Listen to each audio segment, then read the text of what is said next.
खेत है हिमाचल में, तो उसके लिए वो लोग क्या करें सर? यहाँ है, दूसरा वहाँ पे है। जी हाँ, हमारा प्रदेश एक पहाड़ी प्रदेश है, जैसे कि हम सभी जानते हैं। और जो हमारा पहाड़ी क्षेत्र में एग्रीकल्चर होता है, तो इसमें डिफरेंट जंगली, तो उसका जो भोजन है वो या तो हम उसको ऑर्गेनिक फॉर्म में दें या हम उसको इनऑर्गेनिक फॉर्म में दें।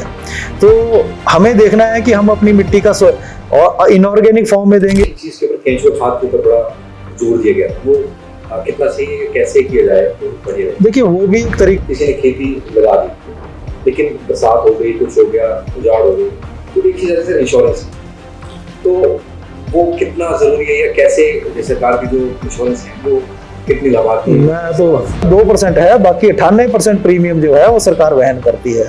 और जितनी बीमित राशि है, बीमित राशि लगभग 2400 रुपए के करीब पर कनाल इसकी बैठती है। तो एक चीज़ आती है, बेसिक जो चीज़ है वो सॉइल की हेल्थ। अब मुझे पता ही नहीं है कि मेरी सॉइल कैसी है, बीमार है, अच्छी है, पानी कितना है, पीएच वैल्यू कितनी है, तो वो किसान कैसे अपना सॉइल चेक करवाए, या फिर कैसे पता करे कि यहाँ पे खेती की जा सकती है, या फिर हॉर्टिकल्चर के प्लांट लगाए जा सकते हैं, या फिर कुछ मेडिसिनल प्लांट लगाए जा सकते हैं, तो वो सॉइल हेल्थ के बारे में वो कैसे पता करें? बहुत अच्छा प्रश्न किया विकास जी आपने। मुझे लगता है कि एक अच्छी खेती के लिए और एक साइंटिफिक खेती के लिए सबसे पहले तो मिट्टी का स्वस्थ होना बड़ा ज़रूरी है। जैसे कि आपको पता ही है कि हम मिट्टी को एक लिविंग स्ट्रक्चर की तरह लेते हैं, जिसको लिविंग स्ट्रक्चर या लिविंग एंटिटी के लिए खाना जरूरी है और पानी जरूरी है, दो ही चीजें जरूरी हैं। तो वैसे ही मिट्टी के लिए खाना भी जरूरी है और पानी भी जरूरी है। पानी तो चलो हम इरिगेशन के माध्यम से या बारिश के माध्यम से मिट्टी तक पहुंचा देते हैं, पर जो उसका जो भोजन है वो या तो हम उसको ऑर्गेनिक फॉर्म में दें या हम उसको इनऑर्गेनिक फॉर्म में दें। तो हमें देखना है कि हम अपनी मिट्टी का और इनऑर्गेनिक फॉर्म में देंगे। अगर हम बात करें कि 12-32-16 जो है हम डालेंगे, तो वो सिर्फ 3 चीजों को कवर करता है। नाइट्रोजन चले जाएगी मिट्टी में, फास्फोरस चली जाएगी और पोटाशियम चली जाएगी। और एक हेल्दी प्लांट को ग्रो करने के लिए लगभग 16-17 एलिमेंट की जरूरत होती है, से कैल्शियम, मोलिब्डेनम और कई तरह के एलिमेंट्स हैं। तो उनको या तो हम जो हम पहले प्रैक्टिसेस अपनाते थे, गली सड़ी गोबर की खाद, या जिसको हम इंग्लिश में फार्म यार्ड मैन्योर बोलते थे, या हम उसको जो अब नई विधि जो हमारी जो है प्राकृतिक खेती जो है, उस विधि को अपना के हम पूरी कर सकते हैं। पर कोशिश हमारी यही होनी चाहिए कि सॉइल जो है हेल्दी रहे, और अगर सॉइल हेल्दी रहेगी तो जो हम उससे उपज लेंगे वो भी हेल्दी होगी। कंज्यूमर तो अल्टीमेटली हम ही हैं। इसमें विभाग के मुझे लगता है कि हर एक डिस्ट्रिक्ट में हमारी एक सॉइल टेस्टिंग लैब है। तो आप किसान जो भी करवाना चाहें, वो अपनी मिट्टी का जो एक नमूना जाता है, उसका एक तरीकाकार होता है, तो उसमें आप मिट्टी का लगभग आधा किलो का सैंपल जाता है तो वो लैब तक पहुंचाएं या हमारे विभाग को संपर्क करें। हम आपके घर द्वार तक भी सैंपल कलेक्ट करा के लैब तक पहुंचाने की व्यवस्था कर देंगे। और ये जो हम फिर उसके बाद 3 साल का एक सॉइल हेल्थ कार्ड आपको इशू करके देते हैं। ये ऑनलाइन माध्यम से भी आता है और आपको ऑफलाइन भी मिलता है। तो इसमें जब हम सॉइल हेल्थ कार्ड आपको देते हैं तो उसमें किन तत्वों की कमी है और किन तत्वों की नहीं है वो प्रॉपर बताया जाता है। तो मैं तो ये कहूंगा कि उससे क्या होता है कि जुडिशियस जो हमारी एप्लीकेशन फर्टिलाइजर्स की है वो पॉसिबल हो जाती है, अगर हम इनऑर्गेनिक खेती की तरफ जाएं और प्राकृतिक खेती की तरफ जाएं, तब भी हमें ये पता लग जाता है कि हम किन क्रॉप्स को अच्छे से उगा सकते हैं और किन किन क्रॉप्स को हम थोड़ा हमें एडिशन करना पड़ेगा। सर, पीछे से एक चीज के ऊपर, केंचुआ खाद के ऊपर बड़ा जोर दिया गया था, वो कितना सही है, कैसे किया जाए तो बढ़िया रहे? देखिए, वो भी एक तरीकाकार है मिट्टी को एनरिच करने का, उसको न्यूट्रिएंट्स पहुंचाने का। तो वो प्रोग्राम भी एक चल रहा है, क्योंकि उसमें थोड़े एर्सिनिया फोइटिडा ऐसे करके जो वैरायटीज के जो केंचुए हैं वो हम उसका एक तरीका है, उसको उसमें डालें ताकि वो जो अवेलेबल जो हमारे न्यूट्रिएंट्स हैं उसमें थोड़े ज़्यादा होते हैं और वो जल्दी डिकम्पोज हो जाती है। तो वो भी एक तरीका है। पर नेचुरल फार्मिंग में जो है मैं ज़रूर बताना चाहूँगा कि अगर प्राकृतिक खेती कर रहे हैं तो उसमें केंचुआ खाद का बहुत ज्यादा उपयोग नहीं है। जैसे इसमें भी छिड़काव के लिए जैसे जीवामृत हो गया, कुछ ऐसे स्कीम्स भी हैं, तो उसके लिए ट्रेनिंग्स के लिए किसी ने करना हो या फिर कैसे वो चीज किससे संपर्क करेंगे? बिल्कुल, जो भी हमारी प्राकृतिक खेती है, कोई किसान जुड़ना चाहता है तो जरूर उसमें जुड़े, विभाग के द्वार हमेशा खुले हैं। तो उसमें जो हमारी जो ब्लॉक में जो आत्मा की टीम है उनसे कांटेक्ट कर सकते हैं, जो हमारे प्रोजेक्ट डायरेक्टर जो डिस्ट्रिक्ट कांगड़ा के पालमपुर में बैठते हैं उनके कार्यालय में संपर्क साधा जा सकता है, या हमारे जो सब्जेक्ट मैटर स्पेशलिस्ट हैं उनके कार्यालय में भी जो एटीएम बीटीएम बैठते हैं उनके पास भी एप्लीकेशन दी जा सकती है, ताकि उनके पास एक डाटा बन जाए कि जब हम ये ट्रेनिंग कराएंगे तो ये लोग इस खेती को अपनाने के लिए इच्छुक हैं। इसका था कि सर किसी ने खेती लगा दी लेकिन बरसात हो गई, कुछ हो गया, उजाड़ हो गई, तो एक चीज़ है सर इंश्योरेंस, तो वो कितना जरूरी है या कैसे, जैसे सरकार की जो इंश्योरेंस है वो कितनी लाभार्थी है? मैं तो बिल्कुल सही बोला आपने, मैं तो इसी पक्ष में हूं कि जो भी किसान किसानी कर रहा है अपनी फसलों का बीमा जरूर करवाए। उसका कारण ये है कि एक तो प्रीमियम जो आपसे लेते हैं बहुत कम है, से अभी खरीफ का 15 जुलाई तक की डेट्स जो है हमारे पास हैं, कोई भी किसान जो है 15 जुलाई तक जो है अपनी जो खरीफ की फसलें हैं इनका बीमा करवा सकता है। और मुख्य तौर पे जो हम हिमाचल या कांगड़ा जिला की बात करूं तो आप या तो धान का या मक्का का बीमा अगर आप इन फसलों को उगाते हैं तो जरूर करवाएं। तो सब्जियों को भी इंश्योरेंस? सब्जियों की भी इंश्योरेंस है, जैसे टमाटर की और पोटैटो की, इनकी इंश्योरेंस भी है। इनकी रीस्ट्रक्चर वेदर बेस्ड इंश्योरेंस है, उसका तरीकाकार थोड़ा सा अलग है, बट उसमें भी सरकार इतनी ज्यादा सब्सिडी देती है कि किसान सिर्फ अपना, मेरे ख्याल से अगर मैं खरीफ की फसलों की बात करूं, जैसे हम चर्चा कर रहे थे मक्का की और धान की, तो किसान ने लगभग सिर्फ 46-48 रुपए के करीब जो है देने हैं, और वो सिर्फ 2% है प्रीमियम का जी। प्रीमियम का 2% है, बाकी 98% प्रीमियम जो है वो सरकार वहन करती है। और जितनी बीमित राशि है, बीमित राशि लगभग 2400 रुपए के करीब पर कनाल इसकी बैठती है। तो मैं जैसे बताना चाहूंगा कि 2023 में आपको भी पता ही है काफी ज्यादा बाढ़ यहाँ पे आई थी जी। और काफी किसानों को नुकसान भी गया था जी। तो उन्होंने, जिन्होंने बीमा करवाया था, जब उनके क्लेम सेटल हुए तो मैंने देखा कि लगभग 3 हेक्टेयर के करीब जिनकी किसानों की जमीन थी, तो उन्होंने 1 लाख से लेके 1.5 लाख तक का जो है मुआवजा भी लिया है। तो ये मुझे लगता है किसान को सशक्त करने के लिए काफी अच्छा प्रयास है। प्रदेश सरकार तो कोशिश करती है, कैश डोल भी दिया था उस स्टेज पे। तो हमें इन स्कीम का जरूर फायदा लेना चाहिए। कितने हेक्टेयर जमीन होनी चाहिए या छोटी बड़ी जितनी भी हो सकते हैं सबका? आप 1 कनाल का भी करा सकते हैं, 2 कनाल का भी करा सकते हैं, जितनी आपके पास उपलब्ध जमीन है उसका करा सकते हैं। जमीन पे होगी, इंश्योरेंस पे होगी सर, उसके बाद एक और चीज़ आती है मिट्टी भी होगी, उसके बाद एक और चीज़ आती है बीज। क्या होता है कि बीज खरीद लिया लेकिन लगाया था आम का, निकल गया किसी और का, नींबू का, तो वो कैसे सर्टिफाइड हो कि यार ये अच्छा बीज है? या क्या होता है कि हाइब्रिड के नाम पे कोई सेल्स वाला ऐसे निकाल गया कि मतलब ये लो जी अच्छा होगा? देखिए, ऐसे तो जितने भी बीज विभाग में आते हैं उसका एक अलग तरीका है। जो कृषि विश्वविद्यालय है, हमसे उनसे जो टेस्ट होके बीज हमारे पास आते हैं, हम उन्हीं बीज को जो है किसानों तक पहुंचाते हैं।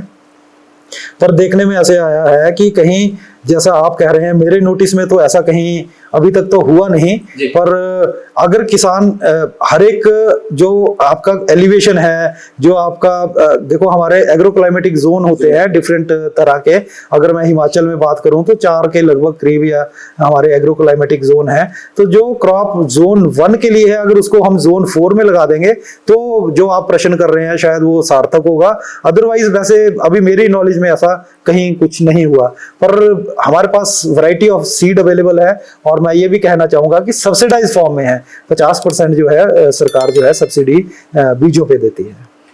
अभी जो सर ने बताया उसको मैं आसान भाषा में बताता हूँ कि मान लीजिए आप चंबा या भरमौर में हैं तो उसके लिए अलग से बीज होगा, और जैसे प्लेन्स के लिए, जैसे मान लीजिए कांगड़ा या नूरपुर के लिए, उसके लिए अलग से बीज होगा। कई बार क्या होता है कि हम दुकान गए थे, पठानकोट गए थे मान लीजिए, और वहीं से उठा के लिया, अब लगाना था भरमौर में उठा के लिया नूरपुर वाला, है ना, तो इसके कारण क्या होगा कि थोड़ा सा डिफरेंस आएगा, फिर हम बोलेंगे यार कि हमें गलत हो गया। जी सर, ऐसा कुछ? जी आपने बिल्कुल ठीक कहा। अगर देखो, विभाग सीड लाइसेंस भी देता है लोगों को, जो हमारे एग्रीकल्चर ग्रेजुएट या और ग्रेजुएट है, अगर कोई अपना उद्यम या अपना बीजों से रिलेटेड या पेस्टिसाइड से रिलेटेड या फर्टिलाइजर से रिलेटेड कोई अपना कारोबार भी शुरू करना चाहता है तो विभाग उनको लाइसेंस देता है। उनको प्रॉपर उनकी चेकिंग होती है लाइसेंस के बाद भी। तो जब भी किसान लें तो एक तो मैं यही कहूंगा कि प्राइवेट किसी से भी लेते हैं तो उसकी रसीद अपने पास जरूर रखें, ताकि कल को कोई ऐसी दिक्कत आए तो उनका थोड़ा सा जवाबदेही इस विषय में बने। आपने सर अभी थोड़ी देर पहले बात की कि एफपीओ की बात कर रहे थे, तो वो थोड़ा सा बताएं कि एफपीओ क्या होते हैं, इनका काम क्या होता है, कार्य क्या होता है। जैसे कि आपने एसएचजी का नाम सुना होगा, सेल्फ हेल्प ग्रुप, वैसे ही एफपीओज हैं। तो जैसे हमारा पहाड़ी प्रदेश है तो दो तरह की रजिस्ट्रेशन के माध्यम, दो तरह के तरीकों से हम एफपीओ को रजिस्टर कर सकते हैं, एक सोसाइटी एक्ट के और एक कंपनी एक्ट में।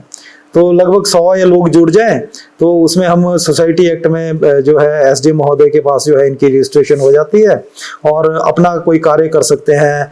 जैसे कि जो भी हम कार्य करेंगे एफपीओज को एक तो इंसेंटिव भी गवर्नमेंट की तरफ से डिफरेंट मिलते हैं। मैं तो ये कहूँगा कि विभाग को पहुंचना भी, क्योंकि ग्रुप होता है तो हम टेक्नोलॉजी ट्रांसफर भी बहुत आसान होती है, जो लैब से लैंड तक ट्रांसफर टेक्नोलॉजी है वो बहुत ईजी हो जाती है। और मार्केट लेड एक्सटेंशन भी करनी हो, जो प्रोड्यूस निकलेगा उनका उसकी एक्सटेंशन करना भी या उसको उसकी मार्केटिंग करना भी आसान हो जाएगा।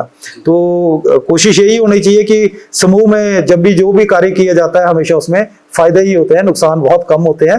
तो जरूर एफपीओ जरूर बनाएं, सेल्फ हेल्प ग्रुप जरूर बनाएं और सरकार द्वारा चलाई जा रही स्कीमों का फायदा लें। अभी थोड़ी पहले की चर्चा हुई थी तो मेरा भी सवाल था कि एफपीओ कैसे होती है। तो सबने एग्जांपल बड़ा अच्छा दिया था कि जैसे 100 लोग हैं, 100 लोग अगर आलू में काम करते हैं तो जिसने खरीदना है उसके लिए भी इजी हो जाएगा। मान लीजिए किसी ने अगर वैल्यूएशन की मशीन लगानी है, सरकार के पास स्कीम है कोई कि वैल्यूएशन कर लो, या फिर किसी को बेचना है, खरीदना है, तो वहां से एक साथ 100 लोगों का सामान आसानी से बिक जाएगा। अगर मान लीजिए कई बार ऐसा होता है कि लोग सोचते हैं कि ग्रुप बना लिया हमने, 10 लोग आलू का कर लेंगे, 10 लोग प्याज का कर लेंगे, 10 लोग किसी और का कर लेंगे। वहां पे क्या होता है कि दिक्कत ये आती है कि अब इकट्ठा सामान नहीं बिक पाएगा। अब किसी कंपनी वाला एमएनसी ने किसी ने खरीदना है, लेस वाले ने कांटेक्ट किया तो वो कांटेक्ट उतनी से नहीं हो जा रहा है।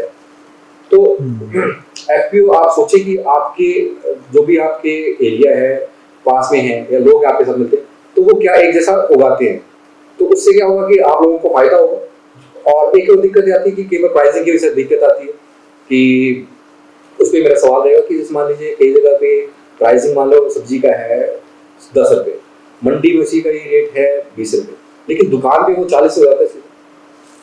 तो वो क्या प्रॉब्लम? देखिए इसमें सब्जी का जैसे आपने प्रश्न किया, पहले तो मैं थोड़ा सा करेक्ट करना चाहूंगा। 100 ठीक है, मैंने मिनिमम की बात की, हम 200 एफपीओ में 200 भी जुड़ सकते हैं, 300 भी जुड़ सकते हैं, 500 भी जुड़ सकते हैं, ठीक है। दूसरा आपने प्रश्न किया कि जो डिफरेंस आता है, जो गैप आता है, पहले तो मैं कहना चाहूंगा कि हम तो हमेशा फार्मर्स को ये ट्रेनिंग देते हैं कि अगर आपने सब्जी उगा रहे हैं थोड़ा सा ट्रिक प्ले करें आप। सब्जी की असली वैल्यू मिलती है कभी जो मेन, आप सपोज कर लो आजकल भिंडी का समय है, जो मेन भिंडी का समय होगा तो उसकी जो मार्केट में आपको 20 या 30 रुपए भिंडी मिल जाएगी। जब शुरुआती तौर पे या सब्जी जब बाद वाली है तो उसमें आप 100 रुपए भी खरीद पाएंगे, 150 रुपए भी खरीदते हैं, और सभी के साथ सभी घरों में होता है। तो हम तो पहले तो किसान को यही बोलते हैं कि थोड़ा सा इतना ट्रिक होना चाहिए कि जो आपने सोइंग करनी है 15 दिन पहले कर लो या जो सीजन के थोड़ा सा बाद करो।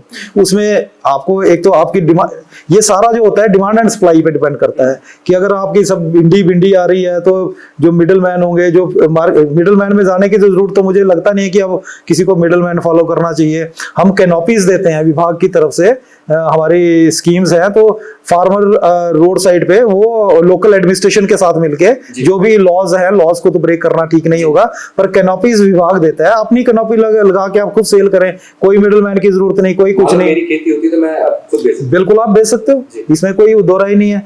आप सब्जी मंडी में जाके आराम से बेच सकते हो, उसमें कोई दो राय नहीं है। ई नाम का नाम सुना होगा आपने, इलेक्ट्रॉनिक नेशनल एग्रीकल्चर मार्केटिंग, तो उसमें आप जुड़ सकते हो आप। तो मिडलमैन को तो मुझे लगता नहीं है कि कोई बीच में, आज की जो हमारा एग्रीकल्चर का सिनेरियो है, आप खुद ब खुद आप इतने, आपको विभाग इतना आपको सपोर्ट कर रहा है कि आप खुद अपना प्रोड्यूस उगा सकते हैं और उसको खुद ही उसकी सेल कर सकते हैं। सर ऐसे अलग अलग क्रॉप्स की बात करें तो अलग अलग जगह के लिए डिफाइन नहीं होगा कि यार प्लेन्स के लिए तो ये वाले क्रॉप उठाएंगे तो थोड़ा सा अच्छा फायदा होगा, तो ऐसे सर अलग अलग एरिया के लिए कुछ क्रॉप्स हैं? हाँ, क्रॉप्स हमेशा एरिया स्पेसिफिक ही रहती हैं। जो हम अगर हम बात कर रहे हैं बीजों की, चाहे मैंने जोन की बात की आपसे, तो वो डिफरेंट वेरी करता ही है। जो आप बात करें कि चंबा के राजमा, वो चंबा के ही हैं, अब चंबा के राजमा उगाने को तो हम उगा सकते हैं, टेक्निक हमारे पास है, कृषि विश्वविद्यालय हमारे साथ है, कृषि विज्ञान केंद्र हमारे पूरा सहयोग रहता है, हम वो उगा सकते हैं। बट उस जगह की जो चीज है, कांगड़ा चाय है, अगर कांगड़ा चाय या पटियाला में उगा दोगे तो शायद मेरे ख्याल से एक इशू बन जाएगा। तो अगर जो चीज जहाँ की इंडिजिनस है, तो नेचर, क्योंकि ये सारी चीजें नेचर में होती हैं, तो हमें उसी के साथ चलना चाहिए। और मैं तो ये कहूंगा कि हमें जुडिशियस यूज अपने रिसोर्सेज का करना चाहिए, दोहन, प्रकृति का दोहन नहीं करना चाहिए। एक और चीज है सर कि अभी बहुत से लोगों को रेडियो में ये बताते हैं कि आपका एग्रीकल्चर का नंबर 155 का, तो उसमें क्या क्या चीजें लोग पूछ सकते हैं, वहाँ क्या क्या जानकारी ले सकते हैं, वो थोड़ा बता। मैं तो यही कहूंगा कि एग्रीकल्चर से रिलेटेड, पशुपालन से रिलेटेड, पोल्ट्री से रिलेटेड, फिशरी से रिलेटेड जो भी आपके मन में शंका हो, तो इन चैनल्स का जरूर फायदा उठाएं। अगर उस स्थिति में जो भी आपकी कॉल अटेंड कर रहे हैं, अगर वो जवाब ना दे सकें, क्योंकि हर एक फील्ड में हर एक आदमी एक्सपर्ट नहीं होता है, तो वो उसका कंसर्न्ड एक्सपर्ट से पता करके आपको कॉल बैक करेंगे। और ये फॉर श्योर है कि आपको एक वाजिब और उचित जवाब जो है, जो उसका वो जवाब मिलेगा, आपकी क्वेरी जो है पूरे ढंग से एड्रेस होगी।